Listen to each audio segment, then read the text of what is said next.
Hello' everyone, আজি আমি গৈ আছোঁ আজাৰা মনসা পূজালৈ। হাইৱেৰে গৈ থাকিলে হাইৱেৰ ওচৰতে দেখা পাব পূজাৰ বাবে সজোৱা এটি ডাঙৰ গেট। গেটৰ ভিতৰৰ ৰাস্তাটোৰে চিধা গৈ থাকিলে মেইন পূজাৰ মণ্ডপটো পাব।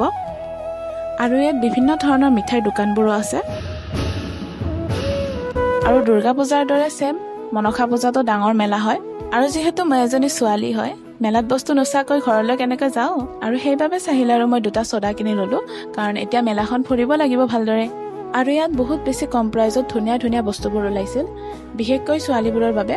আৰু সেইকাৰণে চাহিলক মই মোৰ কেমেৰামেন বনাই থৈছোঁ, কাৰণ ল'ৰাবোৰৰ বাবে চাব লগা একো বস্তুৱে নাছিল, কেৱল বেনটেন আৰু স্পাইডাৰমেনৰ ষ্টিকাৰ্ছবোৰৰ বাহিৰে। ছোৱালী মানুহৰ লগত গাইজ ফটো আহিব নালাগে। এতিয়ালৈকে মানে বস্তুৱে চোৱা হোৱা নাই, বস্তুৱে বিচাৰি পোৱা নাই। কি ক'ম আৰু, বৰ লাগি গৈছে ইমান গৰমত। কি ক'ম আৰু, অৱস্থা বেয়া মোৰ। আৰু কেইখনমান দোকান আছিল, তাত মেকআপৰ প্ৰডাক্টছবোৰ 50 টকাতে দি আছিল, আৰু ইয়াৰিংছবোৰ 20 টকাত। আৰু হঠাতে বতৰটো বহুত বেছি বেয়া কৰি আহিছিল। বতাহ বৰষুণ জোৰে দিব বুলিয়ে আমি ঘৰলৈ যাব ওলালোঁ।